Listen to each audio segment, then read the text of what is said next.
Bonjour Balanda Vision Plus Télévision, bisi comme ce bozo landa biso na mboka Congo, kuna na poto na mikili ya poto, na France, na Belgique, na Angleterre, na États-Unis, pe bande ko na biso ya Océanie, mbote na bino pe bonne année 2021. Kimia na nzambe ebate la mabota na biso nyonso. Na boye lelo to ekolobela awa likamo moko fait marquant parce que union sacrée de plus en plus et aux forme, plus en plus et aux force. Et de plus en plus, tout le monde a plus les jours, les cas, les cas, tout le monde a que le FCC est en train de se vider. Les autres, tout le monde a qui audience Oyo, Lambert Mende Asenga qui est pas président de la République, chef de l'État, Félix Antoine Tshisekedi Tshilombo, Lambert Mende Omalanga, honorable sénateur, Asenga qui est l'élo audience, puis président Ayamba qui est na collaborateur na Thierry Mosenepo, na boye balobela kinini. Au sortir de leur rencontre, Lambert Mende a dit CCI naye ils ont faire partie ya FCC et que le président de la République a ébissé que Union sacrée est un parti politique té mais ils ont regroupement moko o bato basangani pour ba kene faire avancer mboka. Pendeko Lambert Mende alobi na simana yango alobi ke azozonga na parti na CCI ba mona lolenge kani ba kosala makambo po ba koka kokokisa na lolenge o mokonzi mboka alobeli bango pona kokokisa kotambola elongo na union sacrée. Alors na ozo makanisi boye to sa analyse elongo ndeko Lambert Mende to monaki il y a quelques jours ndeko ngoika sanje akotaki mikolo mikeli sous lelo les 6 to moni sous Lambert Mende akoti nani qui sera le prochain to éviter white and sin ba anglais balobaka to zela to mona mais FCC malembe ezomi vide pe bazoya na union sacrée sikoyo comme d'habitude ngana zolo bela likamu nanga nga problème nanga ka tous les jours eza motivation o ezo mema bandeko ya FCC ba ya union sacrée eza blanchisserie te. Union sacrée eza makila na yesu te soko koti kuna esili makamnyo so esili. Union sacrée eza pe masu ano ate ndenge matonyo so balobaki o masu ano eza masu ano ate parce que soko koti kuna okimi delige pour ce que ezaki le cas melende kona biso qui est celui qui a arrêté Roger Lumbala alingaki bakanga été déjà ça fait 4 jours 5 jours lelo aza na incarcération en France pona ba crime de guerre et crime contre l'humanité oyo bazali ko landela ye na par rapport mapping na boye na lingi ko bena mo makanisi na yo mutozo ozolanda na biso toza a elongo to meka kotala makambo union sacrée po malembe union sacrée ezozo forme ezokoma munene pe na kati na yango moko ba crise ebandi ko bima ko umela te ndeko Laurent Onyemba alobi kalate awa alobi l'ensemble pour la République yangonde ezo constituer la plus grande force politique na kati ya union sacrée. Alobi pona yango pe respect à cahier de charges na bango et sengeli ezala respecter et pour que plateforme oyo ezwa etambola malamu par rapport ezala respecter par rapport à ba poids politique ya ba regroupement na boye tozoye baté tolobela ki yango liboso tolobaki te tozo banga ke union sacrée ezala FCC cash bis ndenge nini FCC déjà tozaki ko déplorer yango ke ezala ki regroupement moko ya ba juicer ya bandeko bazali ko ya pona kozwa bomengo pona kozwa ba grade pona kozwa ba cortège pona kozwa ba poste et sali suko ke te balongwe kuna na FCC basangani na cash ba isusu bazusu ba poste ministériel ba mandataire na ba entreprise ba députation na sénat na ba poste belé bisika bazali kozwa mosolo sikoyo lelo tokomi komona awa pe makambo to kimaki liboso auto déploraki osaki révolte populaire makambo nyoso ke sala kete makambo eta malamu te na mboka tokomi komona déjà avant kutu union sacrée gouvernement union sacrée ebima tokomi komona déjà batu par-ci par-là bakomi kobimisa il y a 2 semaines bazakolo baati lukwebo alinga faire enclencher la première crise na kati ya union sacrée lelo sikoyo ndeko Laurent Onyemba juriste moto amibeko nde moto abandi sukolokola mwa nungu ebandi déjà na kati ya union sacrée Tolobaki Union Sacrée, ce n'est pas un club de jouisseurs. Union Sacrée, ce qui kota tolobaki to senga ki président Félix Tshisekedi que ce qui ozo kota Union Sacrée, bato bazo kota Union Sacrée, ligne de conduite est la bien définie. To senga ki na président Tshisekedi que ce qui était ozo kota sa bato na Union Sacrée, yebisa bango malamu ke awa boye pona ba poste te, awa boye pona ko sécuriser ba avoir la communauté, mais boye nde pona ko servir le peuple congolais afin que le peuple d'abord on a lobaki loko la slogan et comme en réalité. Nous avons beaucoup de défis pendant 2 ans. Pays et Telemi Makamwe Simbite, Tomoni Nenge Wafeti et Salemi Awa, on a à peine vécu comme des hommes normaux. On a à peine vécu comme des hommes normaux qui vivent les fins d'année ici à Kinshasa. À peine.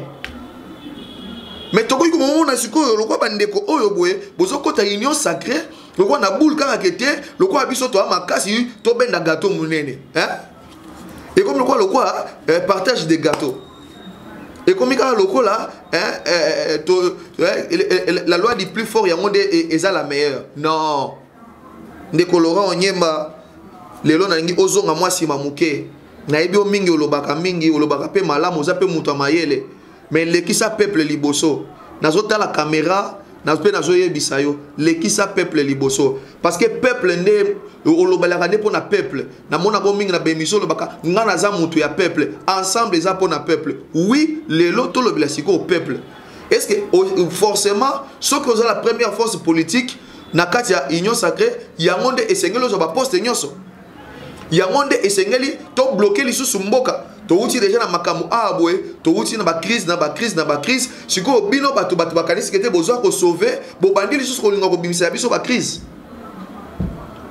Total malamu likambo wana penza. Poto lingi mboka na biso ya avancer. Na mandat pe ya fature, pourquoi pas ba jeune ba mi retrouver, pourquoi pas makamu ya malamu pe sale manamboka. Pourquoi pas mboka na biso pe ebeta un bon vers l'avant. Pourquoi pas un projet de société à malamu cette fois-ci est mis réalisé. Pourquoi pas un président de la République peut il y a mandat naé à ça peut capable de bilan. Voilà, j'avais promis ceci, j'avais promis cela. Équipe nous avons réalisé tel objectif. Il nous reste ceci et cela. Makamunyo sona ekozalaka capable, ekozala possible. Kaka soki bayi politique, bino batbosa ba coalition, bino batbosa ko bozo kende kuna na union sacrée, soki vous mettez un peu de vin dans votre eau, negi batwali falasi balobaka. Omizongi sa moi simamuke, intérêt personnel, intérêt politicien, ole ki sa moi simamuke, ole ki sa peuple liboso. En fait que le peuple gagne. Si vous avez il faut que 63 ministères et comme à 30. Si vous 30 entendre Laurent Onyembe, 30 la plus forte grande force politique. Donc, ça va comme 10, 15 et les autres. Est-ce que forcément, il faut que les gars pour être un mandataire, il faut qu'il ne peut pas un conseiller. Il faut qu'il ne peut pas appuyer l'action du chef de l'État en fait que programme et Simba et lobby peuple est mis retrouvé. Est-ce que forcément il faut mamakamwe salema kuna messe noire et salema oyo biso toza boye biso toza 70 biso toza 41 bon le roi lelo sikoyo Laurent Onyemba to landa yo nengozo lobelana ba ti lukwebo ana 41 députés. Akoloba aza deuxième force politique. Siko bandeko bana ba 10 députés, bandeko bana ba 5 députés, bandeko bana ba 20 députés. Et siko bato IDPS bango moko. O mona te ke olinyo ti abiso na kati ya crise. Déjà payé ça na kati ya crise, o ti abiso na kati ya crise mususu. On est en train de s'enliser de crise en crise. Te bandeko. Ba politique bozonga si maman muke. Population biso population tozota labino. Tozota labino pe tozota le labino.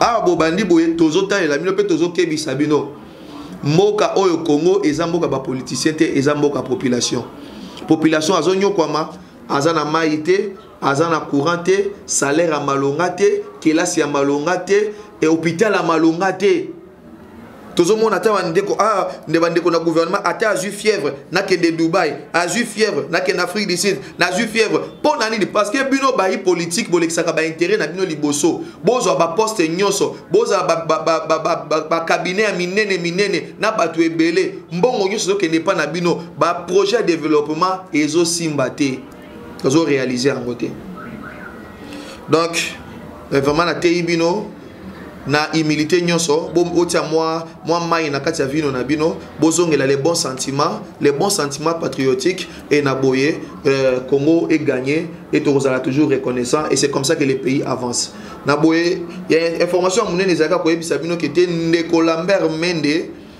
alobi azozonga na base na ya CCI pour akota Union Sacrée.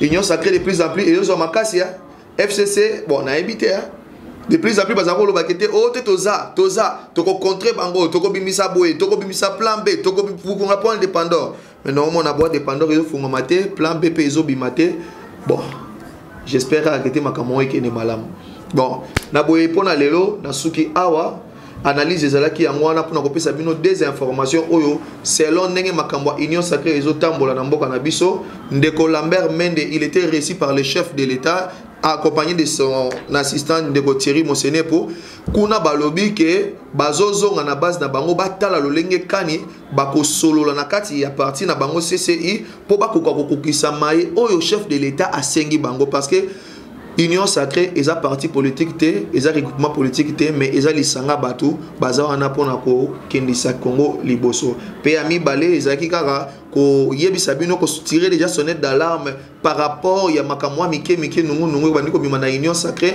na ndenge ndeko Laurent Onyemba alobi ke Iye abango ensemble baza la première force politique et sengeli président aye bakoto sa cahier de charge au bango balobi yango de façon que plateforme politique yo yasika o to sali Union Sacrée et kende liboso na bo yango des informations ko pesa bino to kozongela bino mbala sima na esengo moko. D'ici là portez-vous bien, je dis merci et pas de quoi na réalisation Lionel Chamala. Merci à toute l'équipe Vision Plus Télévision Balandi Biso, merci Penayo, au prochain numéro, bye.